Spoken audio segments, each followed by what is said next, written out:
وعلیکم ناظرین. زندگی اللہ تعالیٰ کی عطا کردہ ایک بہت بڑی نعمت ہے. حیات نو ہمارا یہ پروگرام جو کہ پاکستان سوسائٹی آف ہیپاٹالوجی اور پاکستان میڈیکل ایسوسی ایشن کی ایک مشترکہ کاوش ہے. اس پروگرام کے ذریعے ہم ہیپاٹائٹس بی کے مریضوں کو خوشخبری سنانا چاہتے ہیں کہ ہیپاٹائٹس بی اب قابل علاج ہے. ہیپاٹائٹس بی سے اور اس کے علاج سے متعلق مزید معلومات کے لیے ہیں پینل ڈسکشن کی طرف جسے کنڈکٹ کر رہی ہیں ڈاکٹر آسما.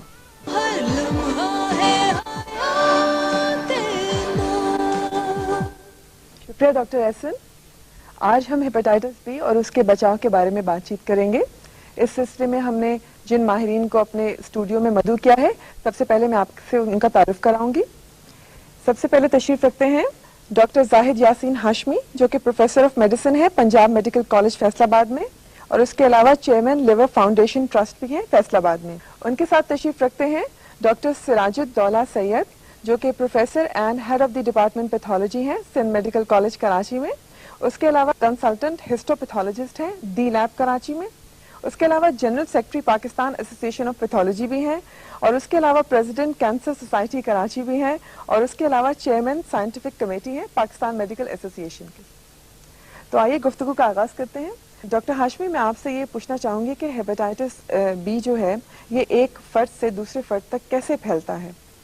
ہیپاٹائٹس بی مریض کے خون اور اس کی مختلف رطوبتوں میں موجود ہوتا ہے اور اگر انفیکٹڈ بلڈ کو اگر کسی مریض کے بلڈ کو خون کو کسی صحت مند آدمی کو لگا دیا جائے یا خون کے کسی جزو کو کسی صحت مند آدمی کو لگا دیا جائے تو اس کو ہیپاٹائٹس بی ہو سکتا ہے. اسی طریقے سے اگر میاں بیوی میں سے کسی ایک کو ہیپاٹائٹس بی اگر ہے تو ایک سے دوسرے کو یہ مرض پھیل سکتا ہے. اگر ماں کو ہیپاٹائٹس بی ہے تو پیدائش کے عمل کے دوران ماں سے بچے کو یہ مرض منتقل ہو سکتا ہے. مریض کے خون سے آلودہ اوزار کے ساتھ اگر کسی اور کی سرجری کر دی جائے یا ایک ایسی سرنج جس سے پہلے مریض کو ٹیکہ لگایا گیا ہو اور اسی سرنج سے کسی صحت مند آدمی کو ٹیکہ لگا دیا جائے تو یوں یہ ایک صحت مند آدمی میں پھیل سکتا ہے. اسی طریقے سے ڈینٹسٹ اور حجام اگر اپنے اوزار کو مناسب طریقے سے صاف یا اسٹیرلائز نہیں کرتے تو یہ ایک متاثرہ آدمی سے نارمل آدمی تک پھیل سکتا ہے. شکریہ ڈاکٹر صاحب.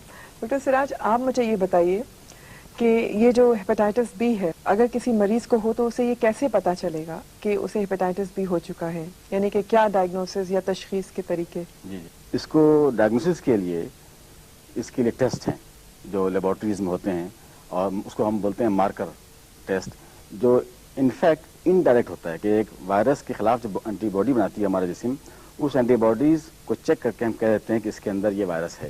مثال کے طور پر اگر ہیپاٹائٹس بی وائرس ہے تو اس کے مختلف قسم کی ہوتے ہیں اینٹی باڈیز مختلف ٹائم پہ, جیسے اس کی کور ہے یا اس کے سرفیس ہے یا ای ہے, بہت ساری چیزیں ہیں.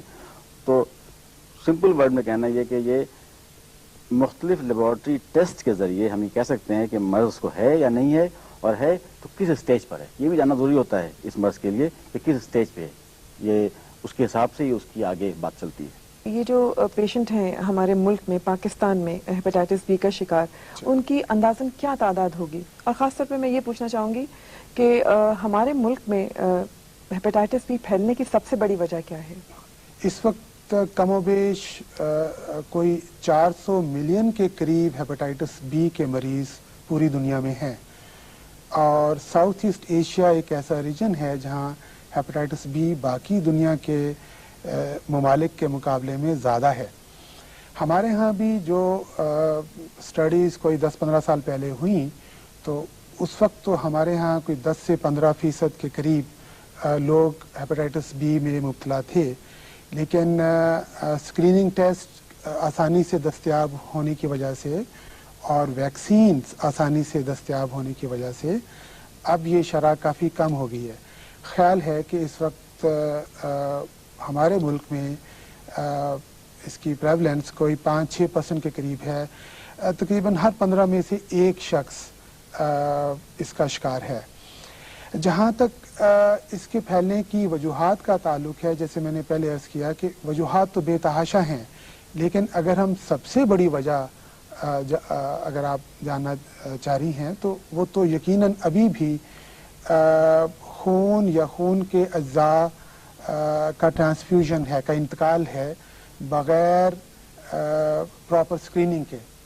ڈاکٹر صاحب یہ بتائیے کہ کچھ مریض ایسے ہوتے ہیں کہ جن کو ہیپاٹائٹس بی سے زیادہ متاثر ہونے کے چانسز ہوں، اور کچھ ایسے ہوتے ہیں کہ جن میں سمٹمز بہت زیادہ ایگزاجریٹڈ نہیں ہوتے. کیا ایسا ہوتا ہے جی؟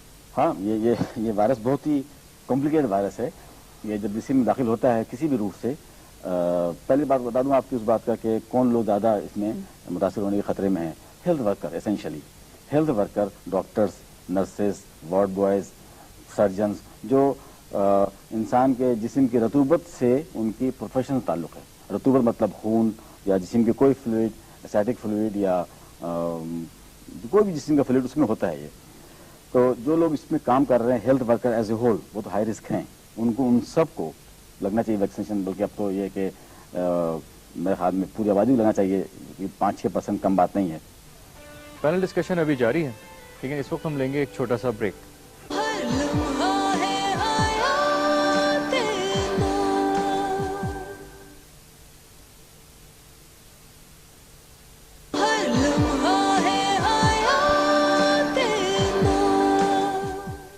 Welcome back.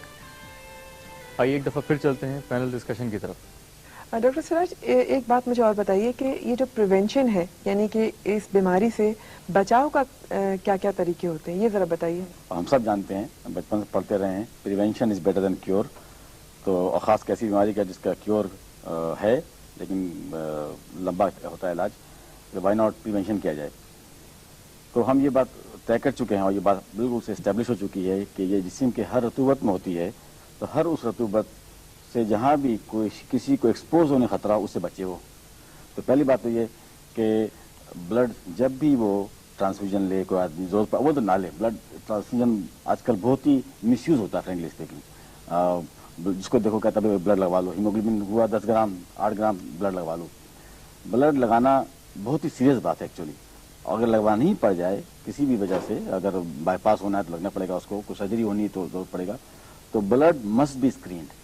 یہ تو ہوا ایک جنرل پریونشن کہ جس بندے کو اگر کسی کو انفیکشن ہے سوسائٹی میں ہمارے، ہم اس سے بھاگنے کی ضرورت نہیں ہے، لیکن اس کی اگر اس کو سرجری کرنی ہے تو ہم کیئرفل رہیں. Last but not least one important چیز ہے کہ ویکسینیشن اویلیبل ہے اور اتنی مہنگی بھی نہیں ہے. اور یہ دنیا میں جہاں جہاں پہلے آج سے 92 وغیرہ میں یہ 26% تھی فلپین میں، یا تائیوان میں آلموسٹ 30-40% تھی. اب گھٹ کے وہاں پر ہم سے قریب آ گئی ہے یا کم ہو گئی ہے. وجہ صرف یہ کہ انہوں نے ماس ویکسینیشن کی. تو vaccination is one of the most important way to prevent this disease. جیسے انہوں نے ٹیکے کا ذکر کیا ڈاکٹر سراج نے، اور حفاظتی ٹیکے، تو یہ جو خیال ہے کہ حفاظتی ٹیکے سب سے بہترین طریقہ ہے ہیپاٹائٹس بی سے بچاؤ کا، یہ بات کہاں تک درست ہے؟ اور یہ بھی بتائیے کہ کن لوگوں کو یہ لگوانے چاہیے، اور خاص طور پہ بچوں کو لگوانے چاہیے، اور کس ڈوز سے لگوانے چاہیے؟ یہ بالکل درست ہے. جہاں اور کافی ساری حفاظتی تدابیر ہیں، جیسے ابھی ڈاکٹر سراج صاحب نے فرمایا، سب سے زیادہ اہم اور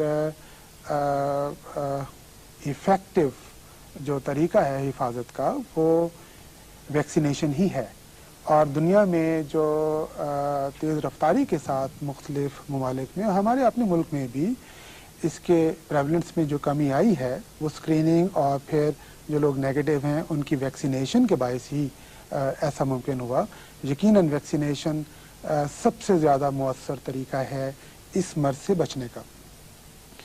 جہاں تک اس بات کا تعلق ہے کہ اس کی ویکسینیشن کس کے لیے ضروری ہے، تو یوں تو ہائی رسک گروپ جیسے پہلے ڈاکٹر سراج صاحب نے فرمایا، ان سب کے لیے تو اشد ضروری ہے کہ وہ ضرور ویکسینیشن کروائیں. لیکن ان کے علاوہ بھی باقی لوگ اگر ویکسینیشن کروائیں تو اس میں کوئی مذائقہ نہیں ہے.